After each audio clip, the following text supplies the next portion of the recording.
the network for the AV industry. What are you listening to? This is AV. This is AVNation. This is AVNation.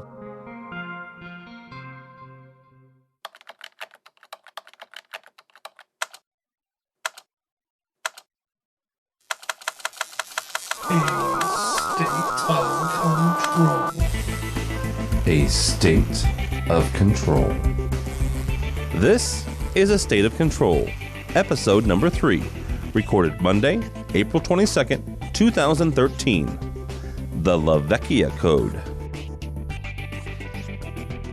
Welcome to A State of Control, the podcast about the control and automation segment of the AV industry, brought to you by the fine folks at AVNation. My name is Tim Albright. I'm your host for today. With us, as always, is Steve Greenblatt. Steve is the chief everything at Control Concepts. How are you, sir? Great. How are you today? Doing well. Also with us is Rich Fregosa, Uncle Richie. He is the owner of Fregosa Design and his own dance troupe. And everybody and every party has to have an unpredictable Uncle Richie show up. So that would be you. Also with us is Mark LaVecchia. He is the president of BMA Solutions, BMA Software Solutions. How are you, sir? I'm very well. Ready to provide Uncle Richie with the alcohol he needs to. Oh, geez, stop it. To start doing the Macarena. It's only 9 in the morning in the Pacific, so which I guess is about right for San Francisco. So, and last but not least, a first-timer here, Troy Morgan. He is the president of Pantech Design. How are you, sir? Doing well, sir. Glad to be here. Thanks, guys. Thank you.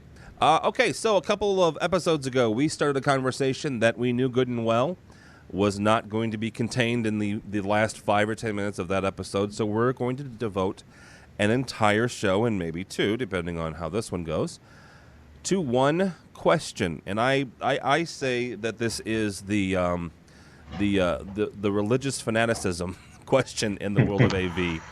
And that is a very simple question, is who owns the code? Before we get started, a quick definition. Basically, when you've got an AV system, a fully automated, controlled, from a third party or maybe even the same company, control system, you have somewhere down the line who has spent blood, sweat, and tears putting in the ones and the zeros, the logical ins and outs that says this is what happens when you push this button. That is compiled down, and it is affectionately known as the code that is written. Now, Mr. Greenblatt, we'll start with you on this one. Give me a kind of a Cliff Notes version of how this happens. How is it written? Where does the direction for it come from? Okay. Well, when we're talking about programming in AV control, there's a few major manufacturers we all know, and they each have proprietary software, and none of this at this point is really written in any mainstream language. So what they do is they provide us tools, and us, I'm saying programmers, and we use those tools to write in their language the instruction set for how a system is going to work, and that it comes in a couple of pieces. It's the program file, which we call, that gets loaded into a processor, which is a Pro 2 or Pro 3, we call it, whatever it might be, or an AMX Netlink system, or an Extron processor, and there's also a touch panel file, which is a separate entity. And within those pieces, there are also different components, modules, IR files, graphics, and so forth. And all of those pieces together really are what makes up the source code. And source code is really everything that you need to be able to make changes to your system. Okay, so Troy, if I have this in my fancy schmancy, 200,000 square foot house, can I just wake up one morning and decide I want to change the layout of my touch panel? Sort of, but not typically. Okay. That would have to be written in up front, that dynamic capability to change your touch panel. But most of the time, I would say 99.9% of the time, we're we're not giving that ability from the touch panel, but the end user is not going to be able to take their source code, open it up on a computer, and start making changes, and then load it into the processor to play with later. So, and what is the I guess the overarching thinking behind that? Well, the purpose, I think, is to. I think you got to dig down a little deeper on that question, because there's surface things that, we talked about so far, I guess, a little bit, that, there's source code and there's files that you modify and change and load into processors and stuff. But in my opinion, the underlying problem or question here is it's not that. It's more semantics and communication and understanding what those things really are and what they mean both to the homeowner and the author or developer. So I don't know if I can quite answer exactly your question there, but I'm sure we'll get there through the rest of this. No, I'm certain of it. If we want, we'll do another show, which kind of what we do. The definition of what is show. What is. Right. I did not have. Never mind. Okay, Uncle Richie. Maybe you can answer this. When it comes to, dealing with end users, and honestly, I use the scenario of my house, and that is not my house, by the way, but not just, the homeowner, but also the business owner as well. Do you have a sense from maybe the control community what the overarching sense or the overarching idea is to why you wouldn't give maybe the final end user the capability to change things at a whim? Well, it's two-part. Changing things at a whim, it's like taking somebody who hasn't driven and throwing them in a Formula One car and saying, "All right, buddy, here you go, knock them dead." What we do, it's not difficult. It really isn't in the grand scheme of things. I mean, it's what I explain to people. It's like, look, I didn't develop Microsoft Word. I just wrote the letter that lives on Microsoft Word. I'm using somebody else's tools to deliver a product that works for you. And I do have some background and some training, and for me, it's like, I use English to do it. And so if you didn't speak English, the homeowner, then you're not going to be able to write this letter properly or edit it properly. And so you may not have the tools to be able to do it yourself. There's a difference between possible and probable. Is it possible for an end user to modify things? Yeah. Is it probable? No, because they don't have the software tools. They're not given the software tools from the manufacturer. The authorized dealer or the programmer is given the software tools to be able to do it. So, the way that I look at it is it's not really a matter of the end user modifying their stuff. It's a matter of the end user being able to hand it to somebody else who has the proper tools to be able to service it. It's like if I bought a car in New York, XYZ brand, and I took it to the service center every day and they maintained it, and then I moved to LA, I shouldn't have to go back to New York to have my oil changed. I should be able to find somebody who falls under the same umbrella in LA to be able to do the same oil change. And that's the way that I view our code, which is it's important for them to be able to, in the case of anything, whether the company goes out of business, whether there's a relationship fallout, whether somebody's outstayed their welcome, et cetera, et cetera, et cetera, or, things have just moved on and maybe somebody offers a better suite of services, it has to be the ability for that person who's paid for this to be able to transfer whatever they need for the project in question. And, so in that respect, could they do it? If they were, theoretically, I guess the end user could go to Crestron or AMX school, become a dealer, learn all the programming tools, and then from there on, forever out, be able to manage their own project. Is that ever likely to happen? No, but theoretically, that could be the end game. The other one being is that, the other one being is that, they'll find somebody to do it. And my feeling is, look, I was paid to do a job to do this. I handed it over to you. As long as you don't resell it to somebody or just start giving it away and posting it on the internet, you can pretty much do whatever the heck you want with it because you already paid me. Yeah. Go ahead, Mark. Well, what I was going to say is that while it is unlikely that they would end up trying to go to the training classes at Crestron or whomever so that they can take on this code by themselves. That doesn't mean that they don't try. And I say that from my years of being working for Crestron. This was one of our eliminations of objections for converting somebody over to Crestron. Sure, and I'm talking strictly and primarily from a commercial standpoint, not the residential side. Because on the residential side, from my own experience on the residential side, the people that are hiring a rich Fregosa to program their house are smart enough to realize that they're doing that because they need somebody that is experienced and trained in that.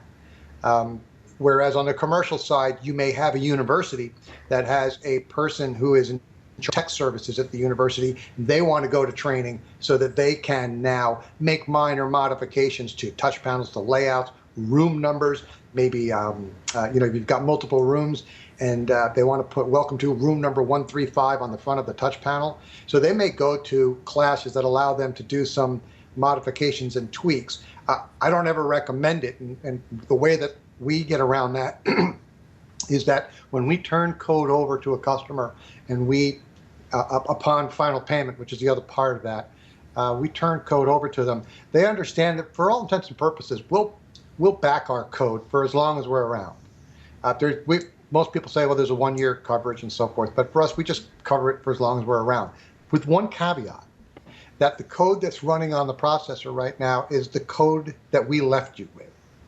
And the minute that you or anybody else touches, modifies, tweaks, or changes anything to that code that is currently on the processor, then we are out of warranty, and my fee to come fix your changes to our code is $1 million an hour. Oh, jeez. So you are welcome to go and play if you would like.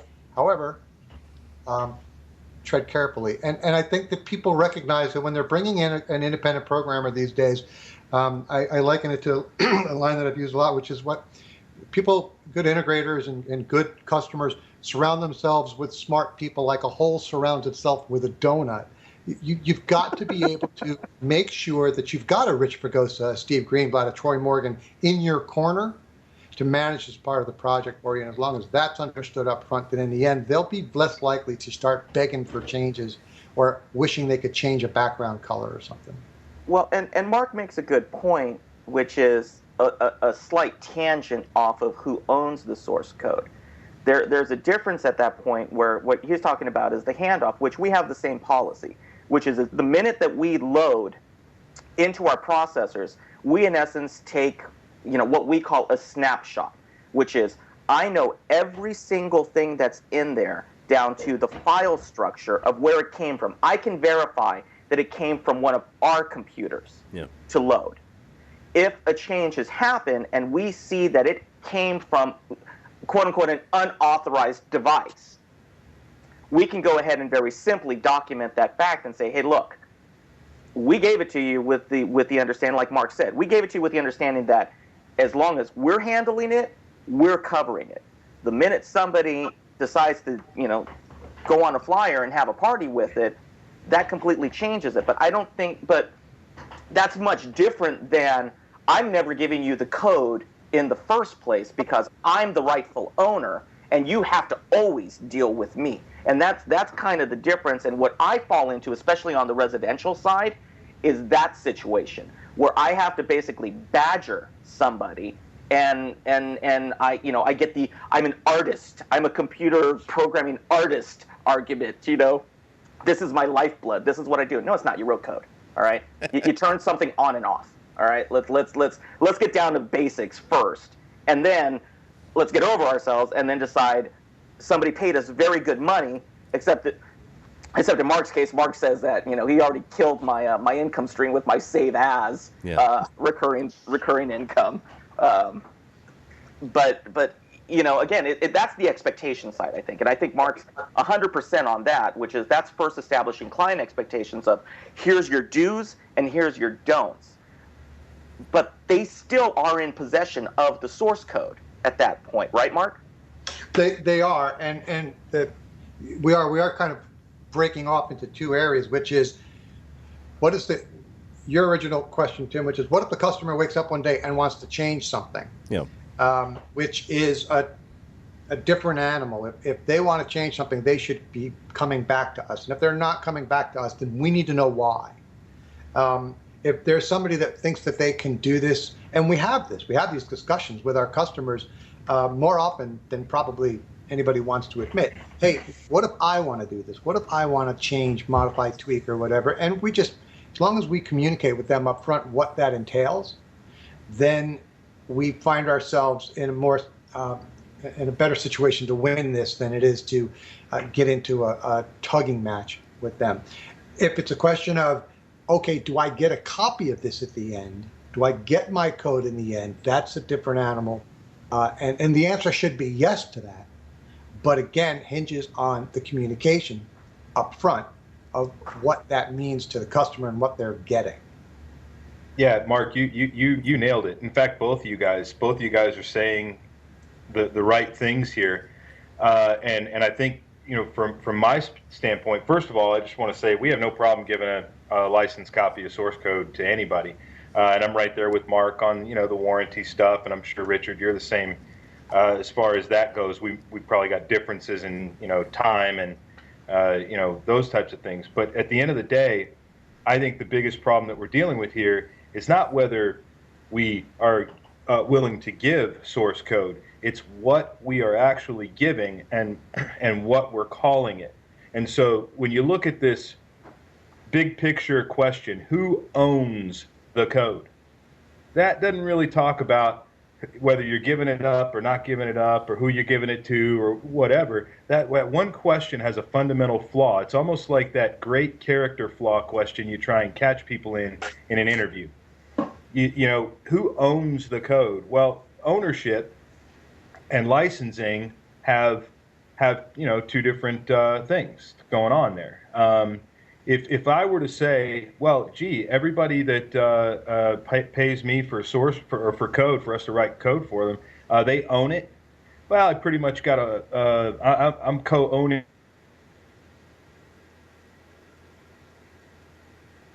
I chose because of the semantics of it.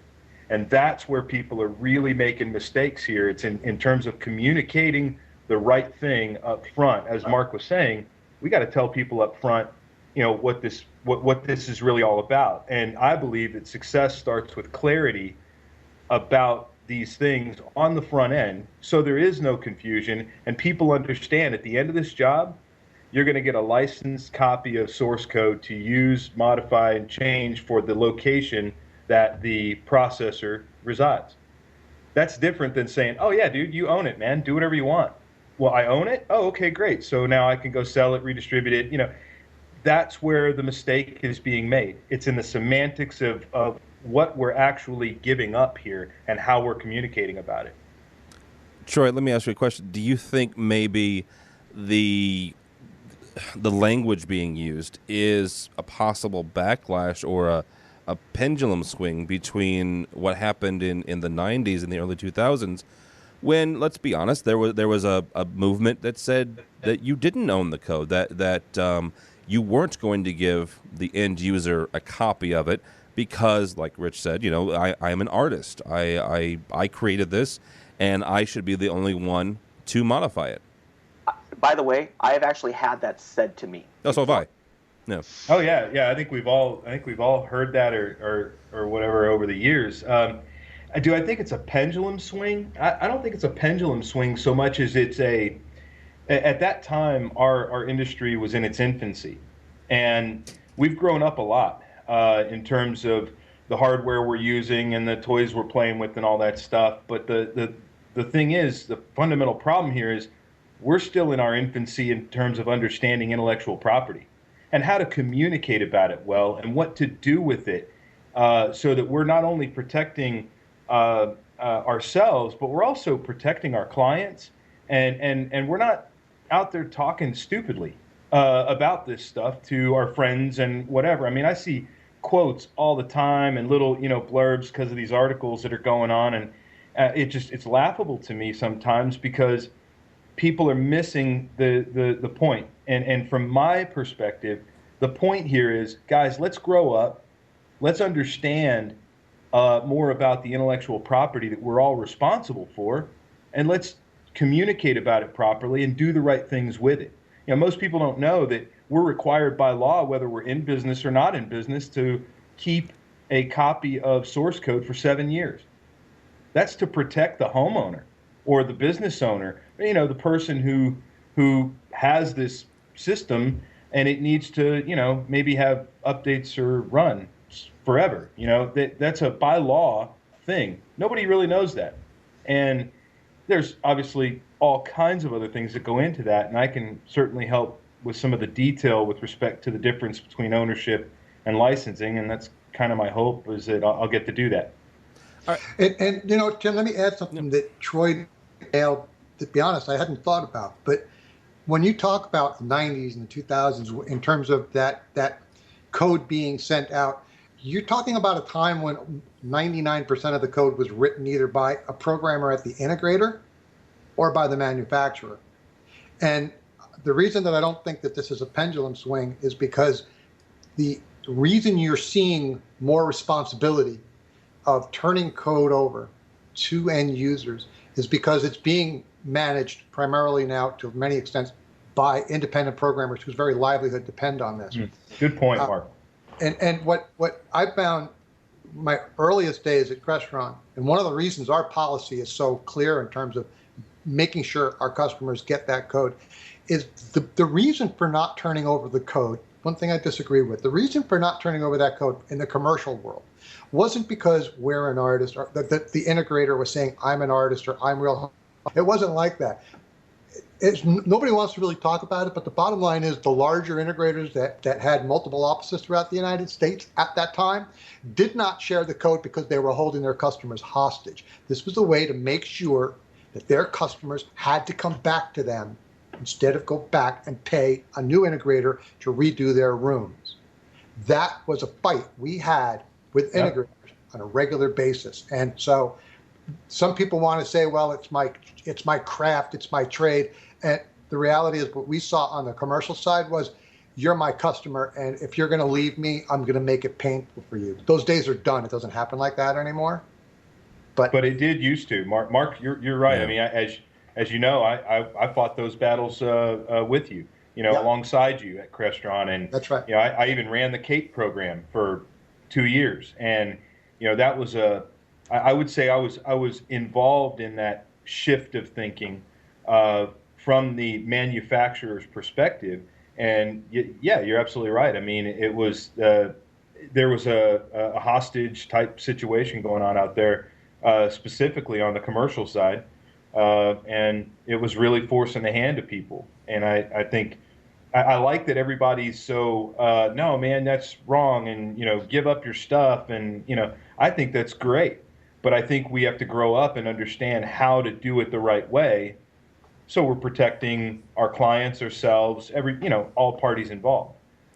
Well, and you also have, regardless of whether you're a CAPE or I shouldn't say CAPE, but CSP now. Well, not just that, but that's a Crestron specific one, right? There's an AMX version of it and stuff. Yeah. But a programmer, and that's what you do for a living. That's how you make your money. Or an integrator, you also have a responsibility contractually to protect the manufacturer as well, don't you? Sure. Yes. Yeah. You absolutely do. And in fact, go ahead, Mark. No, I want to get Steve in here because he's either enjoying this conversation or napping. But Steve, we've talked a lot about where a lot of this leads to, which is the advantages, and I don't want to turn this into an infomercial, so Tim, stop me because I'm new to this, but the advantages to using a company that is specifically built to write controls code, an independent programmer. Mm-hmm. What that does is it gives you not just the ability to work with somebody that will define this up front and make sure you get your code at the end of the project.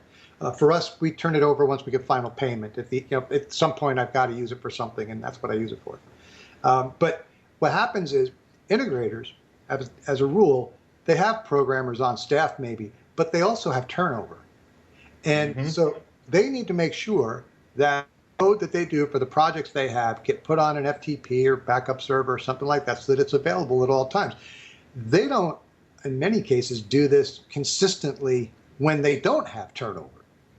Where somebody goes to a job site, they make a minor modification. First rule, come home, back it up, put it on the server, let everybody rev it up and know that that's the last rev that's running out there. So if anybody else has to go, they've got it. You can't imagine the number of problems that happen when you take code that's not the latest revision and make modifications and load it to a processor. You've got a lot of trouble. And this part of it where they lose management of the code. So they're so busy about holding on to it and not turning it over back then that they never bothered to really back it up and keep it in a manageable state. And what independent programmers have done, good ones, they have brought organization and structure and backup protocol to the controls part of the world. And so I don't see that pendulum coming back. I see it more well managed now than it's ever been in our business. I agree. I think one of the things that we didn't touch on, and it's an interesting discussion, is when you talk about ownership of the code, we're all talking about the end user, which is the rightful owner in our opinion, and I think in the majority of the opinion. But when you're working as a subcontractor and you have to turn your code over to an integrator or another party, that's when a lot of the risk comes in. I don't know that we necessarily believe that the end user, and they may, okay, it is going to do something to violate an agreement or use the code unjustly, unless you're talking about making modifications and getting themselves in trouble. But there's another side of the coin to look at, is reuse, because I think that's really what we're protecting. We don't want somebody taking the work that was done for a particular project that was paid for and then using it for another project. And that's where I think that there's a legal ramification, and that's where I think a lot of the possessiveness comes in. Steve, well, I kind of I agree sort of with what Steve's saying here, but I kind of disagree in a way, because I don't think it matters who's in on the receiving end of the source code too much. I think it should be the same for everybody, and I think more so for homeowners. They're going to inadvertently make a mistake if you don't help them understand what they are in possession of. If you literally hand over the source code to somebody with no documentation in place and just say, well, here you go, man, you own it. Well, they're not going to work on it. What are they going to do? They're going to call another programmer or somebody else, however they do it, and they're going to bring that somebody else in. It's that somebody else that you got to worry about and everything down line from there. Because if you do have some things that you put in there to make things really efficient and super smooth and all great and everything, man, you don't want that getting out there, and you don't want that falling into the hands of somebody who's going to take it and redistribute it. So I think what I would like to see happen is I'd like the homeowners to be educated about what they're receiving, and we arm them with a disclosure and sub-license agreement. And we explain to them, now, anybody you give this code to, you're going to want to have them sign this document between you and them. See, this other document's between you and I, and that's your license to, have changes and modifications made and stuff. But anybody you give it to, you're going to want to cover yourself too, because if it gets out and I'm going to come see you, you need to be able to go see the other guy that you gave it to. So I go back to the same thing, and you're going to continue to hear this from me. It's education. I mean, even just a moment ago, we were talking about ownership again. That the client owns no, they don't own it. They can't own it, because if they own it, you can't use Crestron modules or AMX modules or any of that, because you can't give over something you don't own. Yeah. You better not be putting in there stuff that you want to use again, because guess what? You don't own it anymore if you're giving ownership to somebody else. So now, or either that, or now you are in a co-owner, unwritten, by the way, co-ownership situation, where if you choose to use parts and pieces of the code you just gave to somebody and told them they own it, guess what? They own part of the next job you just did, because you said so. Came right out of your mouth. It comes right back down to responsibility and growing up a little bit, and understanding intellectual property and how to handle it. Well, but that also goes back to whether it's the independent programmer or the dealer as an exception. When we are saying that somebody is going to own it completely, we start from scratch. It's like, Amen. okay, we start from scratch. No problem at all. If that's the agreement that we have, That's we're right. not using any existing modules. We're not using any pre-existing code, et cetera, et cetera. So what you were saying is that you are not looking to gain any of the efficiencies of scale and cost by my prior experience. No problem with that. Yep. But again, so it's more than just educating the homeowner. The problem. It's our industry. Exactly. I mean, it's still the Wild West in a lot of instances. I mean, I would think that, again, Mark and I we've been at this. What, you're coming up on what, 25, 26 years, Mark? Old? I'm coming up on 23. So about 25 years, yeah. Yeah, and it's almost a quarter of a century later, and I'm still running across the same objections from other third parties, or when we come in to do a takeover or something, that I ran into 25 years ago when we had DOS that we were doing this stuff on. We didn't even have software at that point. We were drawing it on the panel.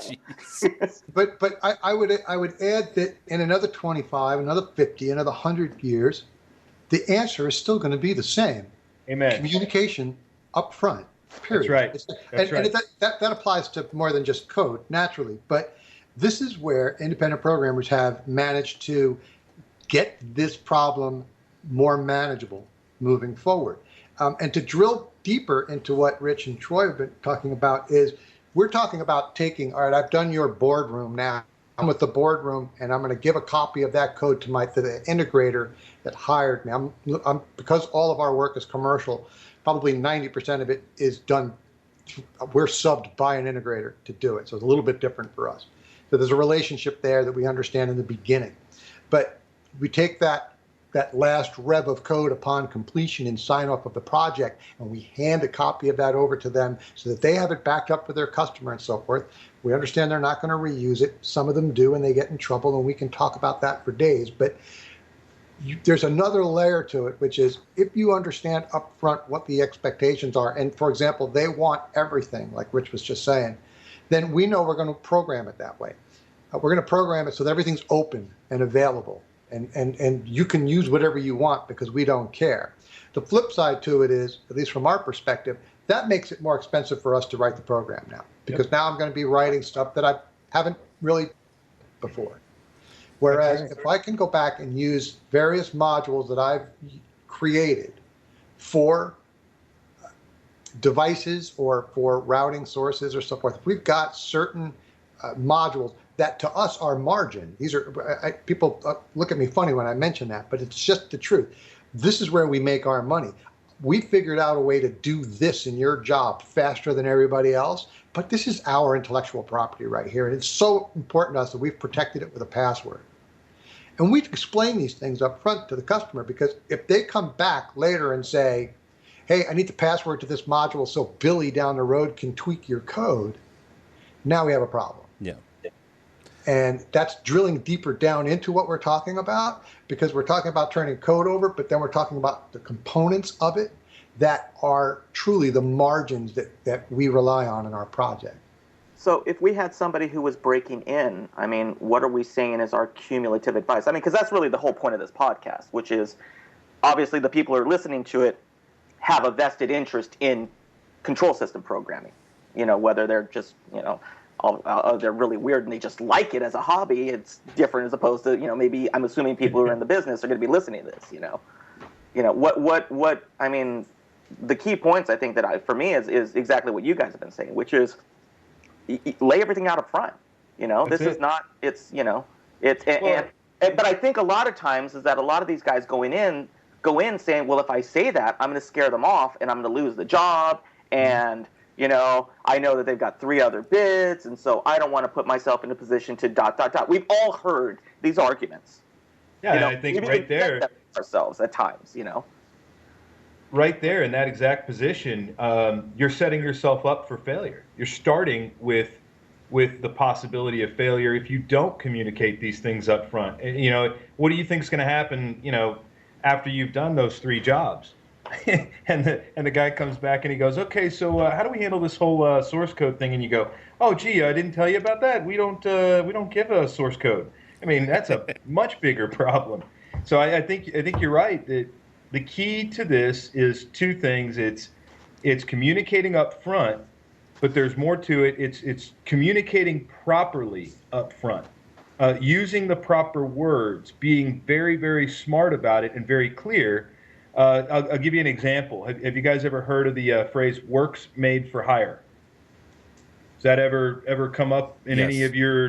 I have had that. I have had that. Yes, we have had an agreement where specifically we went back and forth for weeks on that phrase. Yes. Well, that phrase to the intellectual property,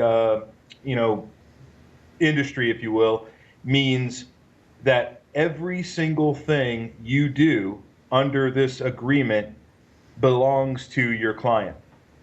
It means that everything you develop, every idea you have, all those things, all get wrapped up in this, hey, client's hiring you, and everything you do deemed works is theirs. It's the equivalent of a programmer being hired for a company and the fruits of their work. If you went to go work for Bell Labs in the old days, that's basically what you're doing. That's it. Oh yeah, no, and that is a very key phrase, and I'm glad you mentioned that, because that keys back into the conversation that I had, which is, yes, if that is the clause and that's how you feel about it, guess what? It's going to get expensive fast. That's right. It's the LaVecchia $1 million an hour. That's it, man. Billing. I'm going to start using that, by the way. I'm just going to we've got like the Da Vinci Code. That's the LaVecchia code.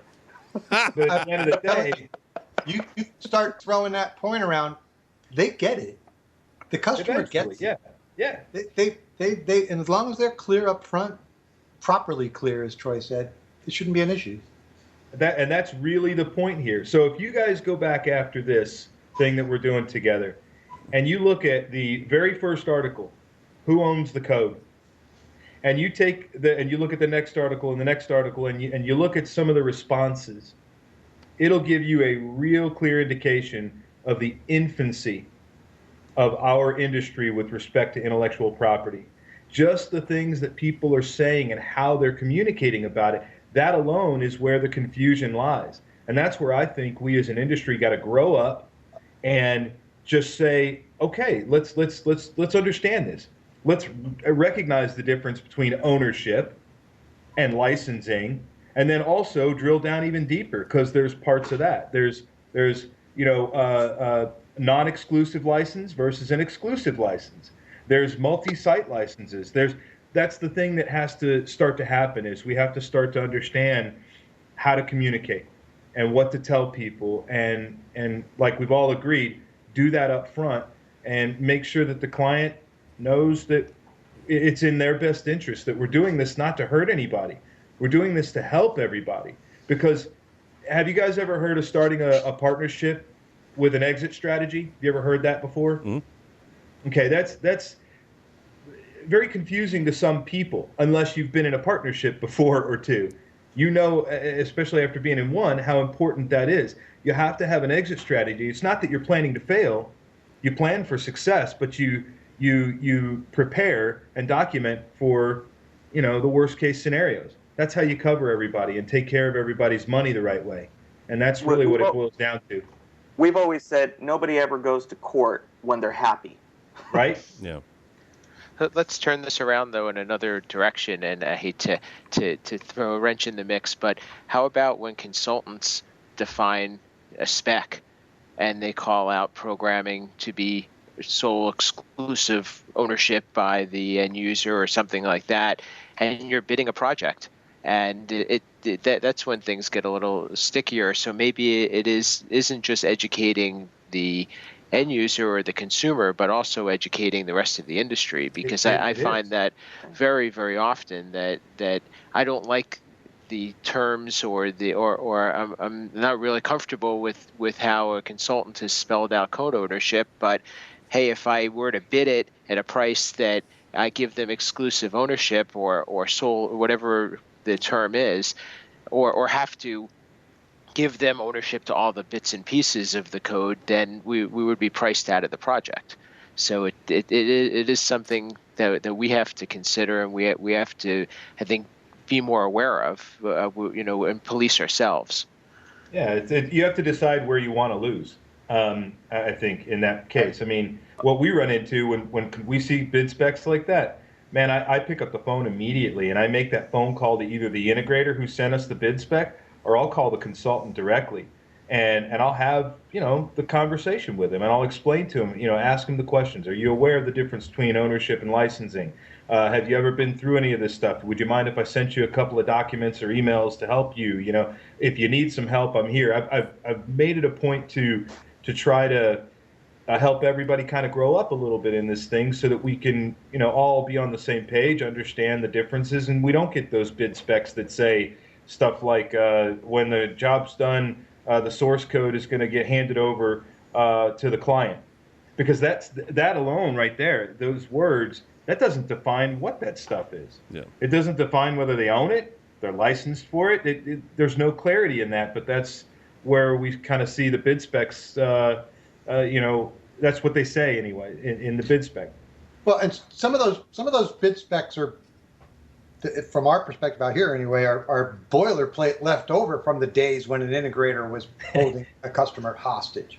Yeah. So they many times aren't even quite sure what they are asking. They're just making sure that somebody gets the code at the end of this thing, so their customer doesn't get left hanging. Yep. So what Troy's saying is right, which is, in the end, it's got to come down to helping educate in the consultants market and so forth. Now, for us, we have a lot of success working with select consultants in our territory, and it begins with that very conversation. Who gets what? And how's this going down? What we find is most people don't care as long as it's defined properly. Yeah. And once it's defined properly up front, then everybody's happy with it. So, but what I find in consultant specs is just residual from the old days, believe it or not. What I've found in my own experience is whenever I get a spec like that, I have to ask myself the question, am I willing to pay for the privilege of working on my client's project? Am I looking to get $250 an hour that's paid to me, or am I looking to pay out $350 an hour to my attorney when things go south? That's kind of the question that I tend to offer advice for people starting out, which is, can you afford the privilege of paying for your client's project? That's a good point. That is a good point. All right, you are listening to A State of Control, and I'm just sitting back here enjoying listening to people smarter than me. With us is Mark LaVecchia. That would not you, Rich. The other three. That one there is Uncle Richie Fregosa from Fregosa Design, Troy Morgan from Pantech, Mark LaVecchia from BMA Software Solutions, and Steve Greenblatt from Control Concepts. I'm going to ask a very elementary question, and I apologize if it seems too simplistic. But understand that I work for a college in the real world, in my real job. And I'm coming at this from an end user. So, Troy, I've taken your advice. I've defined it as licensing and this, that, and the other. And I've this is, I don't own this, but I get a copy of it just for my own purposes and backup and this, that, and the other. What would you say, or not just you, Troy, but anybody, if you are dealing with an integrator and or a private programmer, not to use the cape, but the private programmer, regardless of its AMX or Crestron or whoever, who, once the job is done, the bills have been paid, the last 10%, to Mark's point, has been paid, and they will not release the code. I think we'll all want to take that one for a second, but I'll start first. It's been said before a couple of times that if you haven't done the right thing by your client, with looking at everything else other than code, being responsive, just simply done a good job, and the client wants to disassociate from you, that's on you, man. That there should never be, in my opinion, There should never be a case where you're not willing to provide a licensed copy of the source code to the client or to your client, because I think that's just bad business. I think that's doing the industry wrong. It's doing yourself wrong, and it's definitely doing your client wrong. If they've paid the bill, they've signed the license agreement. You know what? They need to have a copy of it. Yeah, I listen. It's as simple as this: if you're working with somebody from a programming standpoint, and you discuss this up front, and they tell you that they will not be turning the code over to you, you walk away. You're done. That's right. You're done. You don't have anything to do with that person. And if that person has a problem with it, you tell them to call Troy. Thanks, Mark. Thanks It's a lot, like bud. clause 1.1 of the LaVecchia code. Oh my Love God. it. Call Troy. I love it. Call Troy.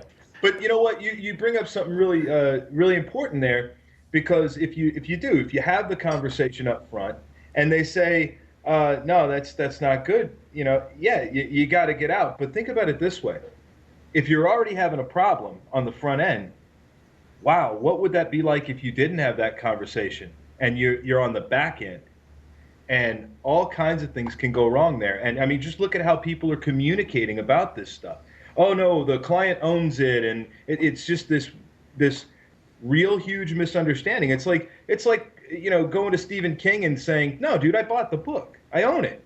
No, it's at my house right now. I own that book. And Stephen King looking at you going, dude, you're nuts. You don't get it at all. That's essentially where we're at right now with intellectual property. We got a bunch of people running around talking about, no, my client owns this, and I'm giving him that because he owns it, and blah, blah, blah. And reality is that's not the case at all. And Tim, this doesn't even get into the inherent problems of something I brought up earlier, which is turnover. Oh, yeah. Out of the equation. Just at the end, let's take the university, for example. Let's take a university or a company, that Fortune 500 company that has a bunch of boardrooms, and they have a person that's been in charge of overseeing that technology, and they leave. They go somewhere else. And nobody really ever understood what their role was, least of which was, where's all the code? Now, a new integrator comes in, they go in to do a site walk, they look at a project, they go, oh yeah, we have existing systems. Boy, if I could get paid for this. They have existing systems. Well, do you have any of the files? Oh, they're here somewhere. Well, where can they be? Well, we don't know. Is it the latest rev? Well, we don't know. Well, we'll have to call up Billy and ask him because he just went somewhere else. They call up Billy. Billy's not returning their call. Now you're in trouble.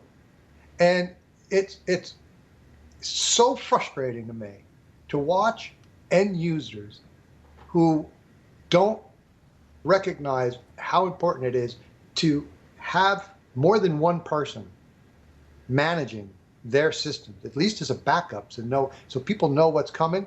It's as bad as not getting the code in the end. To me, it's worse. It's one thing if they won't give you the code. It's another thing if you have it and you don't know where it is, and you can't find it, or it's buried on a disk somewhere.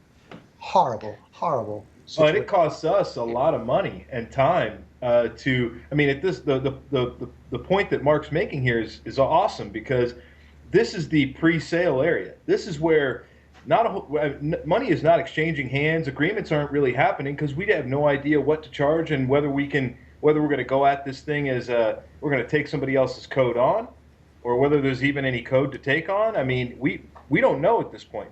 So we've got a client here who is, you want to talk about being held hostage. He can be held hostage even if he's got the code, because it wasn't managed properly, wasn't put in the right spot. It's, all that. And who's got to come in and clean that mess up? We do. Now take it to another layer. Now take it to the integrator who's gone to a customer. They've asked them, they said, oh yeah, we have the code. And they say, great, we're going to do another room. We'll base it on that. They go back, they make a proposal. They get the order. They call us up and say, hey, I got this order. They're getting me the latest revision of code. And red flags go everywhere. Well, they're getting it.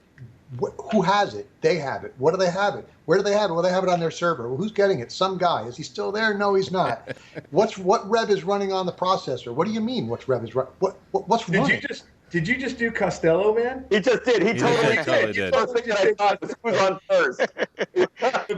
nails a Costello on who owns the code. I love it. Wow. I last Thursday did a presentation to an integrator on this very topic, which is when a customer says, I have this code somewhere, first question right there should be, can we go find it? Mm-hmm. Right because now. they don't. They just go, oh, well, you have it. Yeah, right now, I want to go find it. Yes, like right now. Without having it, we don't know what to do. We don't know how much to charge. We don't know what's next. Right. You can price on assumption. Oh, yeah. Which is what the integrators do. That's called guessing or lying. I'll even give you one on top of it, one that I just recently had.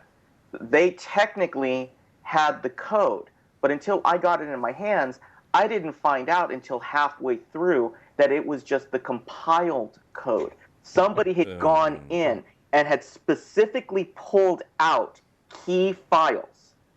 And we looked at it and went, this was somebody who went out of their way to do this on top of it. You know, I mean, I've seen that one happen as well. And it's like, because exactly what Mark's saying is, source code is such this nebulous black hole of stuff, you know? The minute somebody says it, they feel like they're proud, like they've got the buzzword right. Yeah. And it's like, one of the first things, I'll be willing to bet all these guys have the same answer. What's the first thing, if somebody says, I have the source code, Uncle Richie, Steve, Troy, I have the source code, here's a copy of it. What's the first thing you guys do when you get that? Let's say you have all the files and it's uncompiled. What's the first thing you do? Try to open it compile up. Yeah. Okay, then what do you, what? I heard it, where was it? Try to compile it. Try to compile it. Yeah. Yeah, because that tells you right there. I mean, if you get a job that's got thousands and thousands of errors after compile, right out of the gate, you kind of know something about where you stand. Yeah, just because somebody's got a disk with a name on it and says, hey, I got source code, that doesn't mean anything. Now, listen, as a sales guy, I want this point to get across, so I would ask for Steve to, because he's really good at this, define what Troy's about, Steve. When you compile something, talk about those errors that you see. What are you likely to see in terms of errors? Well, you either have missing files, excuse me, or it's just poorly written. You know, and so there's two main things there. Missing files don't allow you to make those modifications, but you can get other errors that may or may not prevent you from modifying the code. And then what happens, right? And so what happens now is, and you have a screenshot of this, Tim. You'll get a screenshot of these are the number of errors that are in this code, and this is what's wrong with it. And the first thing we tell our customers is, but long before I'm using this code, we're going to clean it up and have zero compile errors. Because if we're going to take this on, we're going to own it now, so to speak, not in the literal sense, but we're taking ownership of this project now. And if we're taking ownership of this project, we have zero tolerance for digital jams and stuff like that. Don't have any room for it. Yeah, so, I don't care if it says it's a notice or, you know, it's not. It has no. I hear that all the time. Well, it doesn't really have an impact on the. That doesn't matter. The fact of the matter is, if there's not zero warnings, errors, or notices, guess what? I don't know when I break something. Yeah, that's right. That's right. The same can be somebody filling up your tank and then leaving the gas cap and letting you drive away. But the same could be said for commenting. So, you know, when you're talking about source code, if you don't know what it means, if it's written in some cryptic way, then source code is pretty much useless if you can't modify it. So I guess that's another thing to think about. You know, one thing that came to mind too, and I want to take this in another direction this late in the program, but what's a programmer's responsibility for modifying code? So say customer has an existing standard and now they say, I want to add rooms. What do we do? You know, can this existing standard that they've assumed wasn't probably written for them at the time as to be their existing standard that they were going to give to somebody else, and they were going to do the save as thing or replication or you know, but that's just another thing. Because so I think that we too have a responsibility on the back end to not violate somebody else's intellectual property rights and agreements. Yeah, I think that's a whole separate show just about what happens when you get the code. I mean, I could talk about a whole show of what happens when I get it. Because, I mean, again, I've been, you know, I'll admit, I've been on both sides of the baton. I've handed off the baton, and I've had the baton handed to me on projects, for whatever reasons that occur.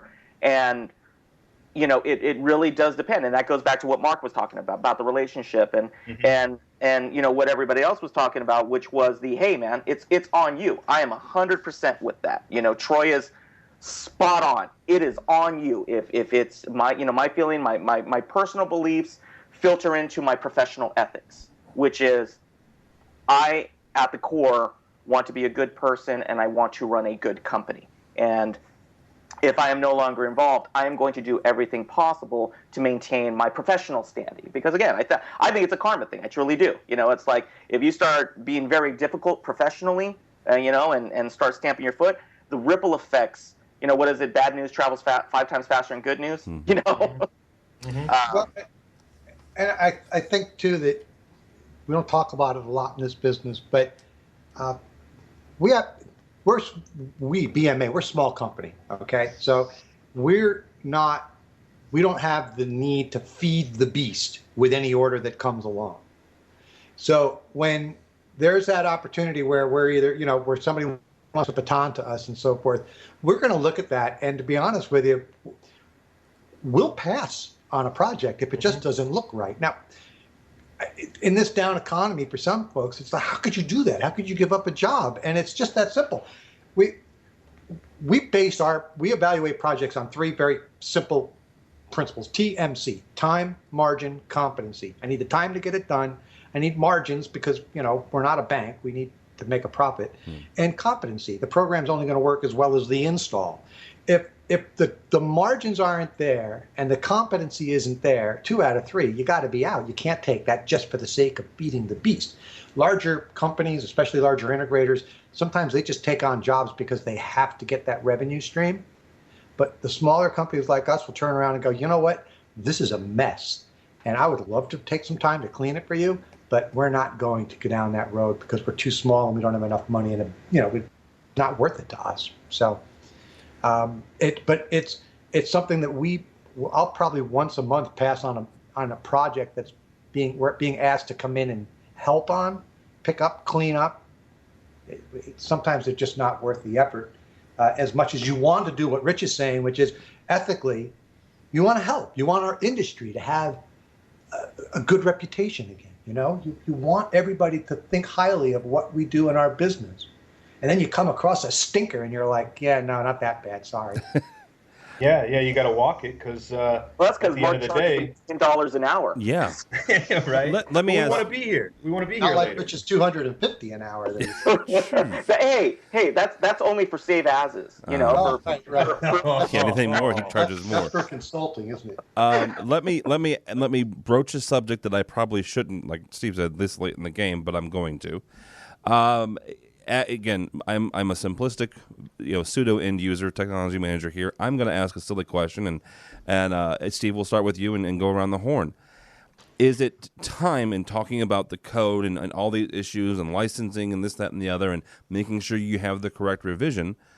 Is it time as an industry that we start lobbying the various manufacturers to make it to where you guys, if I hire, Mark or Rich or Troy or Steve to come in and fix my room, is it time to start lobbying the manufacturers to make it to where you guys can jack into the processor and pull off an uncompiled version of the code?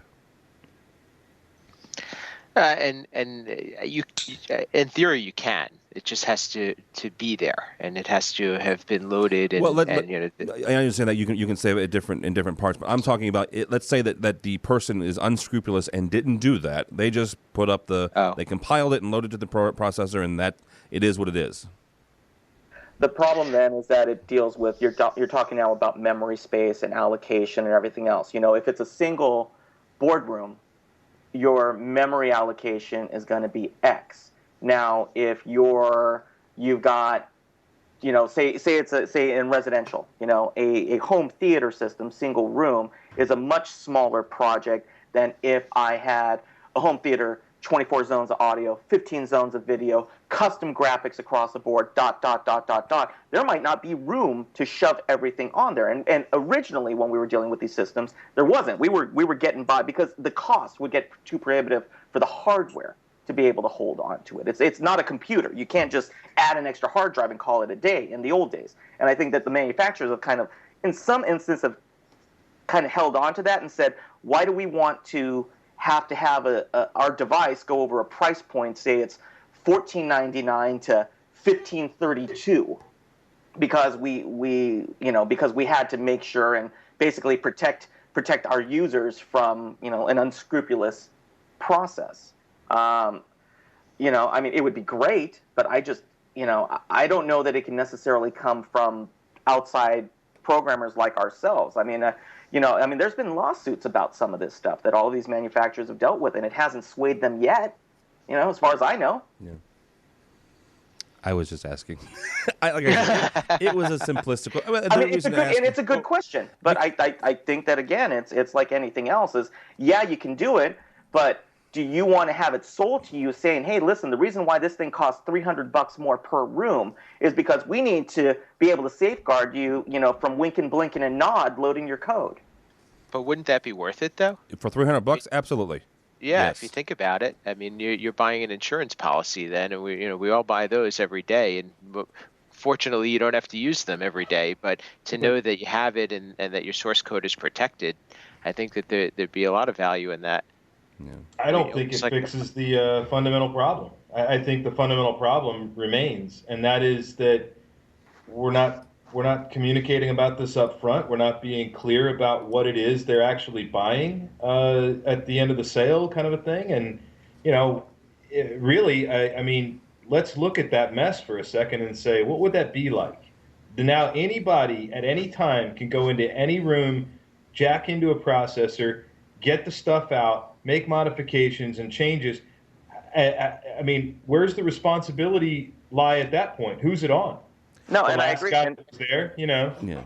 And to turn it around, and I think that's actually a good question, and Troy brought it out, is say Tim, say you decide you want to go ahead and upgrade, and say Troy, Mark, and I all worked on a project together. We were all responsible for different parts, and we all contributed our intellectual property to it. Maybe I had a really cool video or UI layout, and Mark and Barry had this very cool video codec, and Troy did some amazing stuff with audio processing and mics.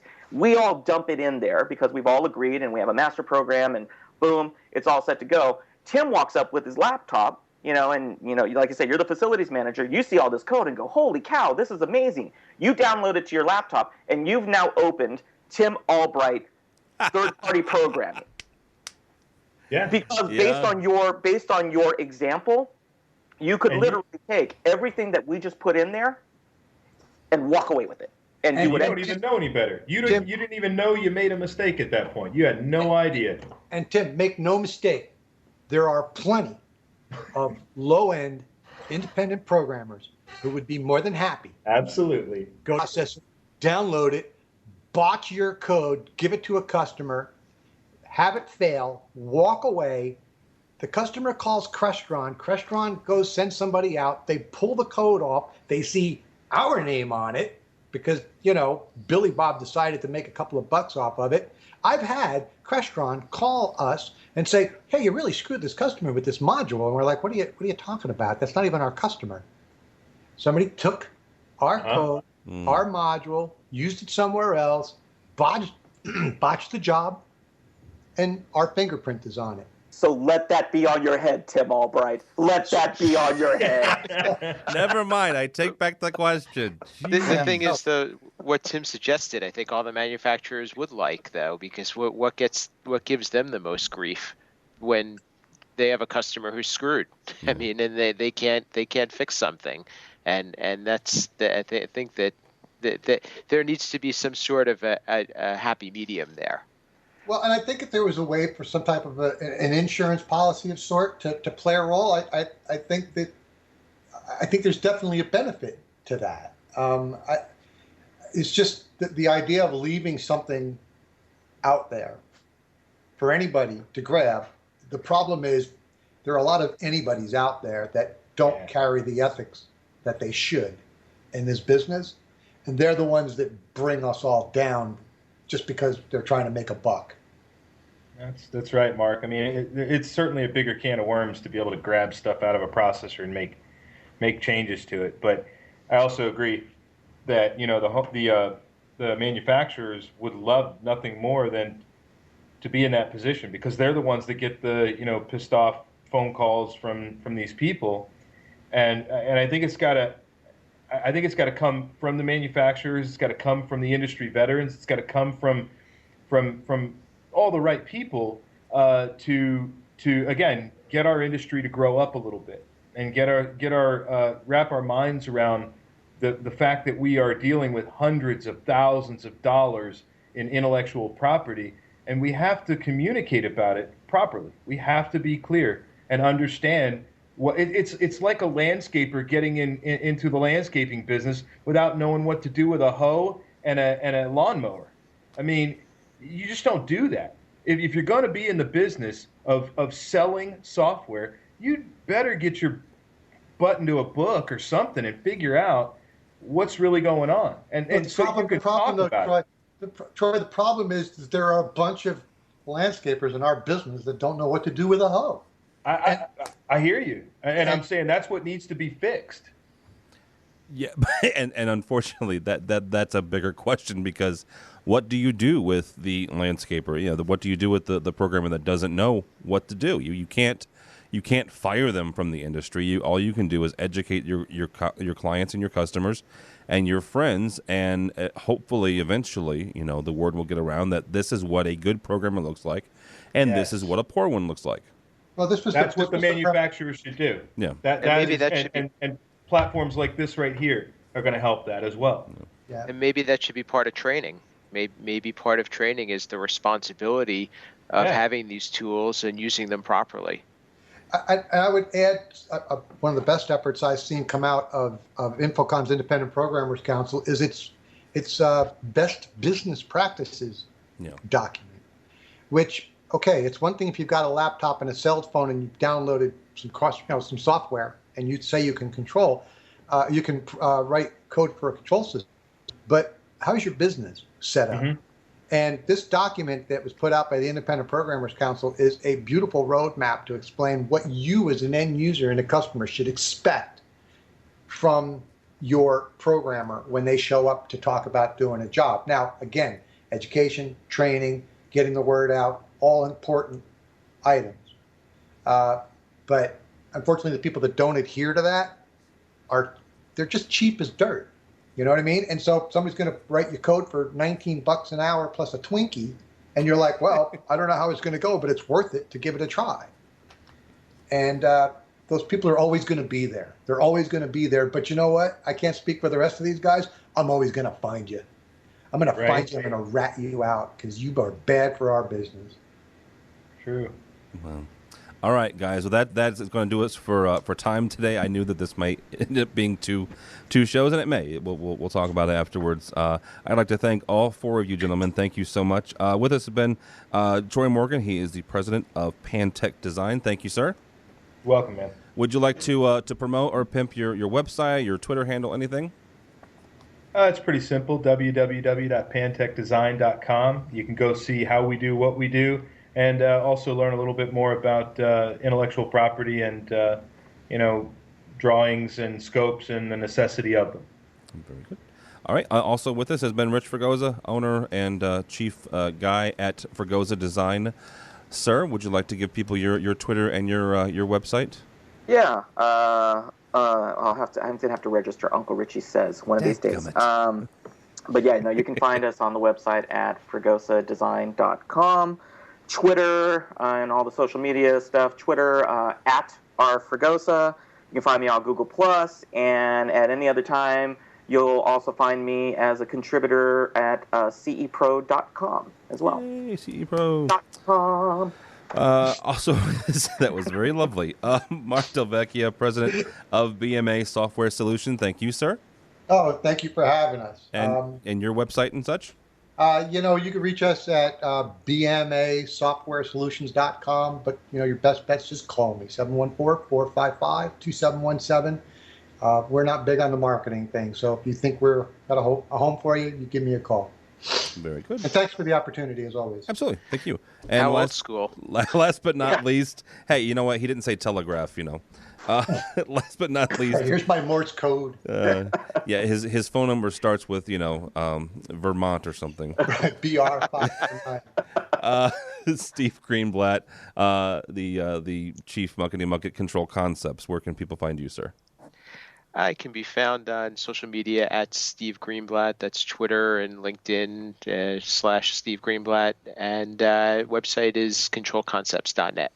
Very good. My name is Tim Albright. I didn't do a whole lot. I just sat here and listened to these gentlemen. But go by the website if you would, please. AVNation.tv, AVNation.tv. You'll find this program as well as our weekly AV Week and the other monthlies that we do. AVNation.tv. Thanks so much for listening. This has been A State of Control.